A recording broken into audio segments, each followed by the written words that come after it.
Heading हो गया सबका? वैद्युत द्विध्रुव के कारण वैद्युत विभव। वैद्युत द्विध्रुव के बारे में सभी लोग जानते हैं ना, कि भूल गया है? जानते हैं? किसे कहेंगे वैद्युत द्विध्रुव? बोलो, बता रही है, बताओ तो। ए बोलो बोलो बोलो, नहीं बताएगी? अब सब नहीं बताएंगे, बोलो।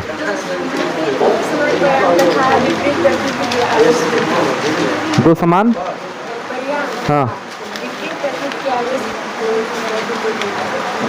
थोड़ा थोड़ा सही है, थोड़ा सा मिस्टेक है। देखिए, जब दो समान परिमाण वाले आवेश को, जिनकी प्रकृति क्या हो, विपरीत हो, जैसे एक पॉजिटिव होते क्या हो, निगेटिव हो, तो दो समान परंतु विपरीत प्रकृति वाले आवेशों को हम एक अल्प दूरी पर जब व्यवस्थित करते हैं तो उसी को क्या बोलते हैं? वैद्युत द्विध्रुव।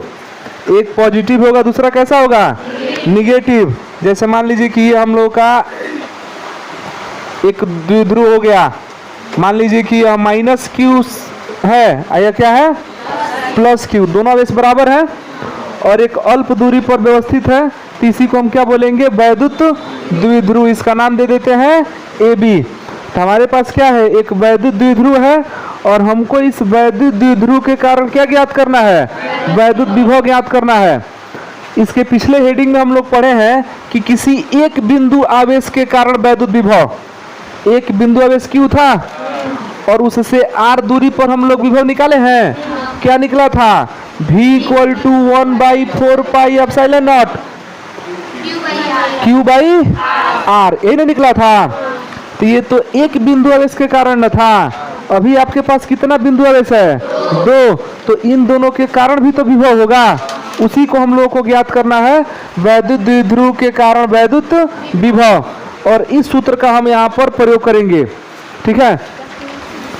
अब जो वैद्युत द्विध्रुव के कारण वैद्युत विभव ज्ञात किया जाता है, वो हम बताए थे पिछला वाले में, जब वैद्युत क्षेत्र निकाले थे तो वहां पर वैद्युत द्विध्रुव आया था ना, वहां पर वैद्युत द्विध्रुव के कारण वैद्युत क्षेत्र की तीव्रता निकाला गया था। और यहाँ पर क्या निकाला जा रहा है? वैद्युत विभव। तो ये भी हम लोग तीन कंडीशन में ज्ञात करेंगे। एक होगा अक्षीय स्थिति में, दूसरा होगा निरक्षीय स्थिति में, और तीसरा जो होगा वो किसी भी अन्य बिंदु पर हो सकता है। तो अक्षीय स्थिति सभी लोग समझते हैं ना? अक्षीय स्थिति कहाँ होगा? इस द्विध्रुव, ये दोनों आवेश है ना, इन आवेशों को जो मिलाने वाला रेखा है, इसी रेखा पर या तो आगे आने, तो इसी में कहाँ पर?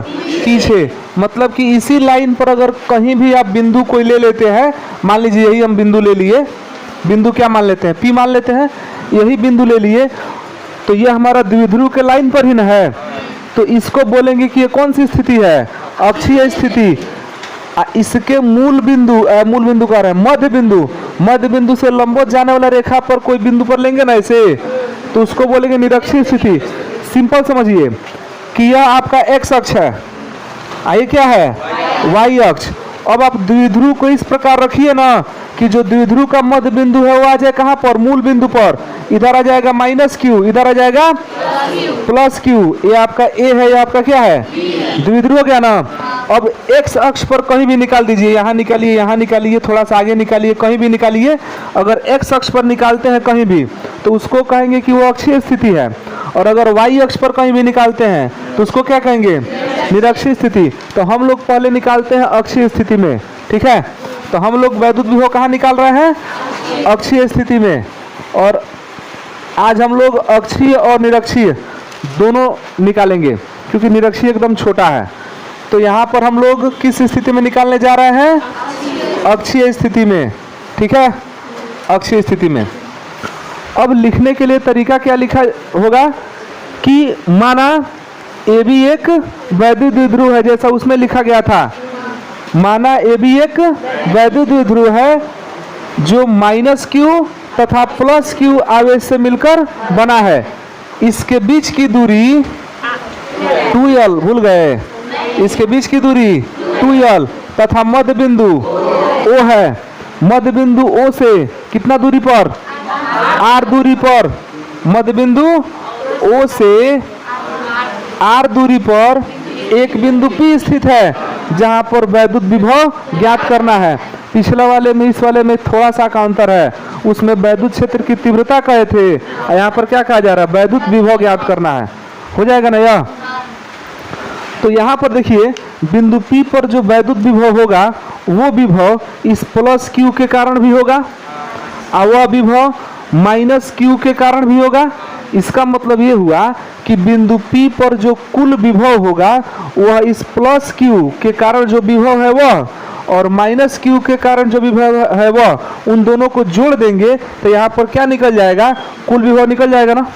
तो हम क्या करें कि एक एक करके पहले प्लस Q के कारण यहाँ पर विभव निकाल लेते हैं और फिर माइनस Q के कारण निकाल लेते हैं, ठीक है। और उसके बाद दोनों क्या कर देंगे, जोड़ देंगे तो इस द्विध्रुव के कारण कुल विभव यहाँ पर निकल जाएगा। तो पहले एक एक के कारण निकाला जाए, तो एक एक आवेश के कारण अगर निकालेंगे तो इस आवेश के कारण जहाँ पर आप विभव निकाल रहे हैं वहाँ पर दूरी भी तो पता होना चाहिए। तो आप सभी जानते हैं कि पूरा दूरी आपका द्विध्रुव का कितना होता है, 2l, तो आधा इधर l हो गया, इधर भी क्या हो गया। तो अगर आप O से P की दूरी देख रहे हैं कितना है, R, तो B से मतलब कि प्लस Q से कितना हो जाएगा, R माइनस L। पहले से सब निकाल चुके हैं, वही चित्र है जो कि हम लोग वैद्युत क्षेत्र की तीव्रता में पढ़े थे, R माइनस L। यहाँ से बताइए तो माइनस Q से R प्लस, किसी को समस्या नहीं इसमें। तो अब बताइए प्लस Q हमारे पास आवेश है और इस प्लस Q से R माइनस L दूरी पर बिंदु P स्थित हो गया। अब इस बिंदु पर विभव ज्ञात करना है तो फार्मूला था हमारे पास पहले से है ही, V equal to 1/4 pi epsilon not Q by R, R के बदले में R माइनस L, सही ना है। और उसी तरह से यहाँ से निकाल लेंगे और फिर दोनों क्या कर देंगे, जोड़ देंगे तो कुल विभव आ जाएगा।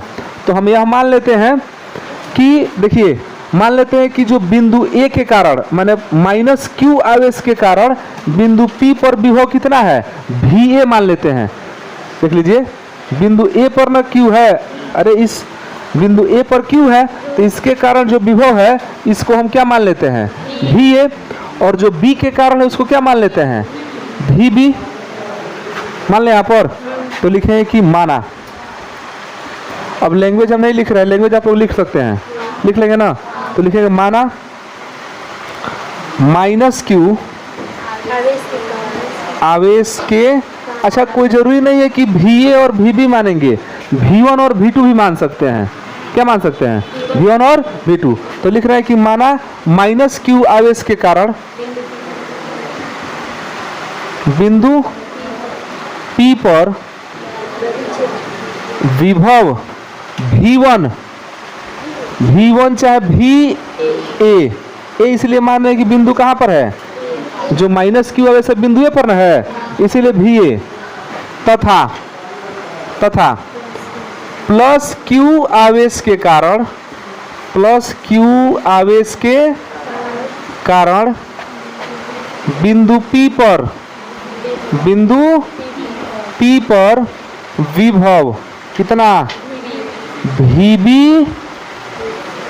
VB है। कोई दिक्कत इसमें?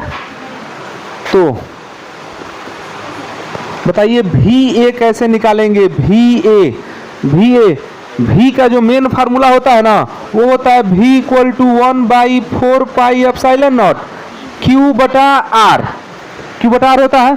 लेकिन क्या यहाँ से R दूरी है, अरे यहाँ से बिंदु A से R प्लस L ना है, कितना दूरी है, तो VA हो जाएगा 1/4 pi epsilon not minus Q, आवेश आपका माइनस Q ना है, माइनस Q बटा R प्लस, कोई दिक्कत इसमें, समीकरण एक बना दें, तथा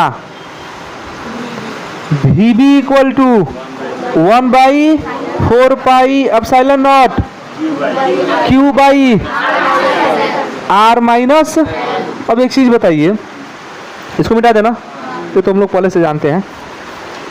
कौन आवेश उस बिंदु P के नजदीक है? Plus Q। तो ज्यादा प्रभाव न डालेगा, माने इसके कारण जो विभव होगा वो थोड़ा ज्यादा होगा, और इसके कारण विभव क्या होगा? कम होगा। मान लीजिए कोई स्टूडेंट क्या करे कि प्लस Q को आगे बना दे इधर, और माइनस Q को इधर पीछे बना दे, तब तो यहाँ पर प्रभाव माइनस Q का ज़्यादा रहेगा और प्लस Q का कम रहेगा ना। तो कभी कभी आगे पीछे कर देने से जो रिजल्ट आता है ना वो माइनस में आ जाता है। जैसे सूत्र हम लोग जो ज्ञात करेंगे वो किस में आ सकता है? माइनस में। अगर माइनस में आ जाते नहीं सोचेंगे कि गलत है, वो भी सही है। वो माइनस प्लस जानते हैं किसके कारण होता है? इसी के कारण होता है। कभी मान लीजिए कोई आदमी माइनस को आगे कर दिया और प्लस को बाद में रखा है, और कोई क्या कर दिया कि प्लस को आगे कर दिया माइनस को बाद में रखा है, या वो ठीक ऐसे ही बनाया है लेकिन वो इधर r दूरी पर नहीं निकाल के ना इधर r दूरी पर निकाल देगा तो चिन्ह क्या हो जाएगा? बदल जाएगा। तो इससे मतलब सोचना नहीं है कि सवाल क्या हो गया, गलत हो गया, चाहे डेरिवेशन गलत हो गया। वो गलत नहीं है, वो सही है। तो आगे बढ़े इसमें, तो V और V निकल गया ना। अब हम यह मान लें कि इस द्विध्रुव के कारण कुल विभव कितना है? V है। लिखेंगे कि यदि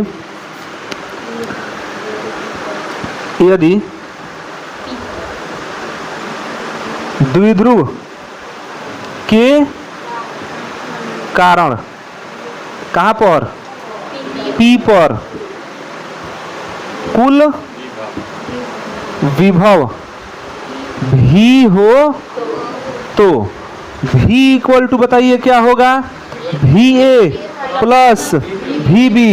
VA प्लस VB दोनों को जोड़ देंगे तो हो नहीं जाएगा? जोड़िए।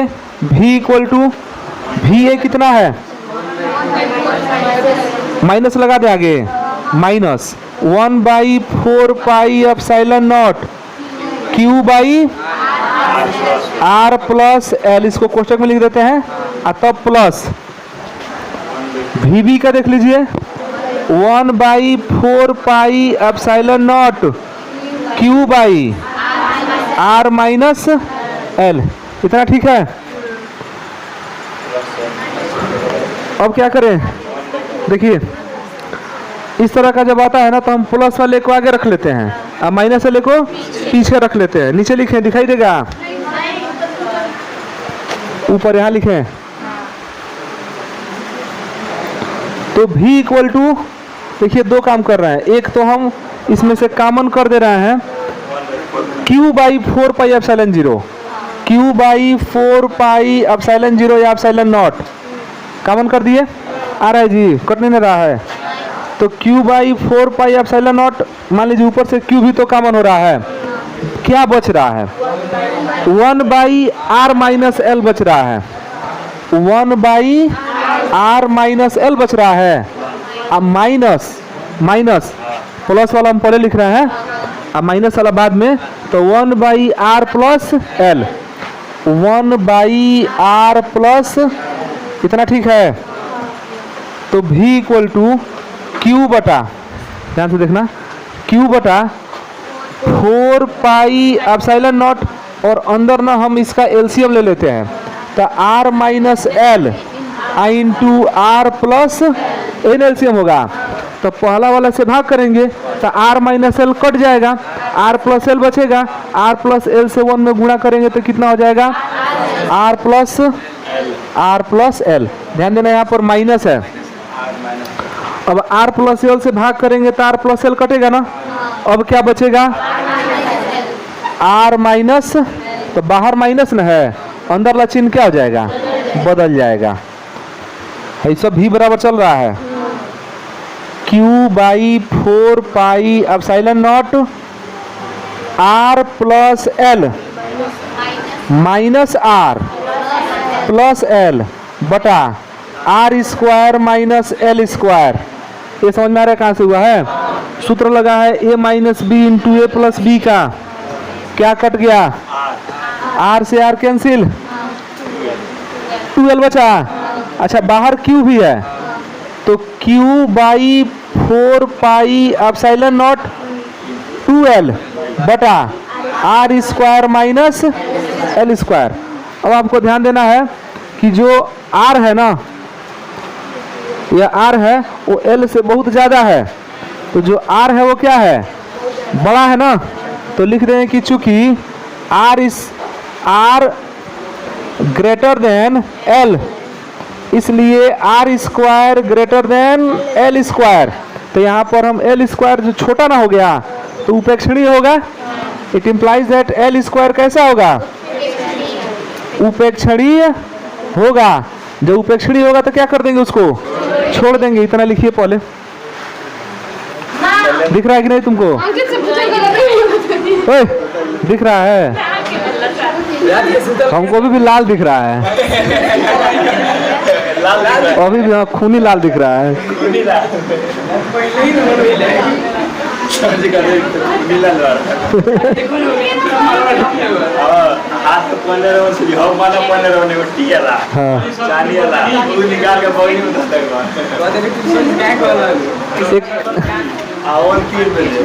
एक चलो उसमें से हमारा भी कुर्ता खरीदवा दो जो पहना था वो। हाँ, इधर सब लोग लिख लिए हैं। चलिए देखिए, फिगर कौन कहा नहीं बनाया है, हम बना लिए हैं। बनाओ, फिगर भी बनाओ। देखो तो हम क्या किए यहाँ पर, अब ध्यान से देखिए। आर स्क्वायर, आर बड़ा है किससे, एल से। अच्छा देखिए 2l ही अल्प दूरी है। जो आपके द्विध्रुव के दोनों आवेश है वो खुद ही अल्प दूरी पर रखे हुए हैं। यहाँ पर दूरी दिखाई दे रहा है ना, ये बहुत छोटे छोटे दूरी पर होते हैं, मतलब इनकी दूरी एंगस्ट्राम में होती है। हाँ, एंगस्ट्राम में इनकी दूरी होती है। तो ये मतलब कि काफ़ी छोटे दूरी पर है। थोड़ा खूब दूर रखेंगे तो mm पर रख सकते हैं, मिलीमीटर। अब किलोमीटर पर नहीं रखेंगे इसको। तो काफ़ी छोटी दूरी है यह 2l। तो जब 2l छोटा दूरी है तो l उसका अधेन है, तो वो और छोटा होगा, और उससे r क्या है, बड़ा दूरी है। तो आर स्क्वायर बड़ा हो जाएगा और एल स्क्वायर क्या हो जाएगा, छोटा हो जाएगा। तो एल स्क्वायर को हम क्या कर देंगे, छोड़ देंगे। तो उपेक्षणीय है, उपेक्षणीय है तो उसे छोड़ने पर, तो छोड़ के क्या बच रहा है, v इक्वल टू, देखिए तो अब देखिए ऊपर वाला ना 2ql एक पास कर दे रहा है, ऐसे लिख दे रहा है 1/4 पाई एप्सिलॉन नॉट 2q, ये एक साथ हो गया, और नीचे से एल स्क्वायर छोड़ दे रहा है, तो नीचे से क्या बचेगा, आर स्क्वायर। चूंकि 2ql इक्वल टू p, ये p क्या है, वैद्युत द्विध्रुव आघूर्ण, वैद्युत द्विध्रुव आघूर्ण। तो 2ql इक्वल टू p, तो हम कह सकते हैं कि v equal to 1/4 pi epsilon not p by R square. v मात्रक क्या बनेगा बताइए, वोल्ट बनेगा, वोल्ट। पहले लिख देते हैं यहाँ पर। अब कौन सा हम लोग को पढ़ना है, निरक्षीय में कौन है, छोटी का है कि बड़ी का है, निरक्षीय, ठीक है, निरक्षीय स्थिति। देखिए तो हमारे पास क्या है, एक वैद्युत द्विध्रुव जो -q और +q आवेश से मिलकर बना है, इसका नाम क्या है, AB। तो लिखने के लिए क्या लिखेंगे कि माना AB एक वैद्युत द्विध्रुव है जो -q तथा +q आवेश से मिलकर बना है। इसके बीच की दूरी 2l, बीच की दूरी तथा मध्य बिंदु O है। इसके मध्य बिंदु O से स्मॉल r दूरी पर, स्मॉल r दूरी पर निरक्षीय स्थिति में एक बिंदु P स्थित है जहां पर वैद्युत क्षेत्र की तीव्रता ज्ञात करनी है। तो हाँ, विभव ज्ञात करना है, देखो गलत हो रहा है, जहां पर वैद्युत विभव ज्ञात करना है, तीव्रता ही बार बार अभी आ रहा है, हम लोग तीव्रता खत्म कर लिए हैं। तो हमको क्या ज्ञात करना है, विभव ज्ञात करना है। तो ये r दूरी पर बिंदु P स्थित हो गया। अब इस बिंदु P पर ध्यान देना, इस -q के कारण भी विभव होगा और +q के कारण भी विभव होगा। तो -q के कारण जब विभव निकालेंगे तो इसके बीच की दूरी चाहिए ना, क्योंकि मेन फार्मूला वही होता है 1/4 pi epsilon not q by, तो दूरी चाहिए ना। तो ये दूरी हम लोग निकालेंगे, ये बात नहीं करो, ये दूरी निकाला जाएगा। यह एल हो गया, यह आर हो गया, इसमें लगा दीजिए पाइथागोरस प्रमेय। यह दूरी कितना हो जाएगा, रूट में आर स्क्वायर प्लस ये ना होगा, यह भी हो जाएगा आपका R square plus L square. इसमें कोई समस्या नहीं ना, L R square plus L square, दूरी निकल गया। अच्छा, वैद्युत क्षेत्र की तीव्रता निकाले थे ना, तो इसमें दिशा दिखाया गया था वहां पर, इसमें दिशा नहीं दिखाया जाता है क्योंकि वो सदिश राशि था। ये सदिश राशि नहीं है, ये कैसा है, ये अदिश राशि है, सदिश राशि नहीं है। तो दूरी निकल गया। लिखने के लिए क्या लिखेंगे, माना ए भी एक वैद्युत द्विध्रुव है जो माइनस क्यू तथा प्लस क्यू आवेश से मिलकर बना है। इसके बीच की दूरी 2l तथा मध्य बिंदु O है। मध्य बिंदु O से R दूरी पर, निरक्षीय स्थिति में R दूरी पर एक बिंदु P स्थित है जहां पर वैद्युत विभव ज्ञात करना है। इतना लिख सकते हैं ना। अब आप लिखेंगे यहां से कि माइनस क्यू आवेश से, माइनस क्यू आवेश से बिंदु P की दूरी बताइए कितना है, रूट में R square plus L square है ना, और प्लस क्यू आवेश से कितना है, प्लस क्यू आवेश से P की दूरी बराबर, दोनों बराबर ही तो है, R square plus L square. अब हम यह मान लेते हैं कि माइनस क्यू आवेश के कारण बिंदु P पर जो विभव है वो VA है और प्लस क्यू आवेश के कारण विभव कितना है। तो ये लिखना मैंने जरूरी नहीं है, छोड़ भी सकते हैं, चित्र में तो दिखाई दिए हैं, छोड़ दे इसको कि लिखा जाए।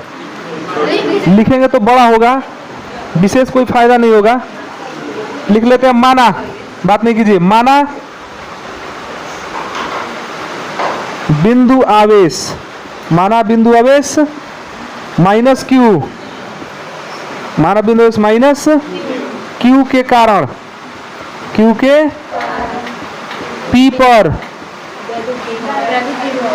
वैद्युत विभव VA तथा प्लस क्यू के कारण क्या है, VB है। तो VA, तो VA कैसे निकालेंगे बताइए, 1/4 पाई एप्सिलॉन नॉट है, 1/4 पाई एप्सिलॉन, इसके कारण निकाल रहा है ना, माइनस क्यू बटा रूट में आर स्क्वायर प्लस, इसको समीकरण 1 बना दिया जाए। अगर परीक्षा में आप इसको नहीं लिखते तभी कोई दिक्कत नहीं है, चित्र में सब चीज दिखा दिया गया है। और VB 1/4 pi epsilon not Q बटा रूट में आर स्क्वायर प्लस, समीकरण नंबर। तो दोनों आवेश के कारण विभव निकल गया। अब हम मान लेते हैं कि कुल विभव कितना है, V है। यदि बिंदु P पर कुल विभव V हो तो, यदि बिंदु P पर कुल विभव V हो तो V इक्वल टू क्या हो जाएगा, VA प्लस VB। तो V इक्वल टू VA का मान रखिए समीकरण 1 से, माइनस आगे लिख लें तो minus 1/4 pi epsilon not Q बटा रूट में आर स्क्वायर प्लस, इतना ही होगा प्लस में VB के बदले में 1/4 पाई एप्सिलॉन नॉट क्यू बटा रूट में आर स्क्वायर प्लस, ये ना होगा। देखिए दोनों बराबर है, तो दोनों बराबर है तो कट गया, कट के V इक्वल टू क्या हो गया, मतलब कि निरक्षीय स्थिति में जो विभव है वो कितना हो गया, 0 हो गया। एक बार फिर से बता दें कि ये अदिश राशि है, सदिश राशि नहीं है। सदिश राशि था तब ना हम उसका दिशा दिखाए थे और उसमें कॉस थीटा आया था, याद है। ये अदिश राशि है, इसको दिशा से कोई मतलब नहीं है, लिख लीजिए इसको। चित्र पहले बनाएंगे, ठीक है। आज चित्र बनाने के बाद इसका लैंग्वेज लिख के उसके बाद से तब ये लिखेंगे। यहाँ पर रफ में लिख लीजिए, घर पर उस तरफ बना लेंगे। अब हमको तीसरा वाला पढ़ना है, अन्य किसी भी बिंदु पर, उसको कल पढ़ा जाएगा।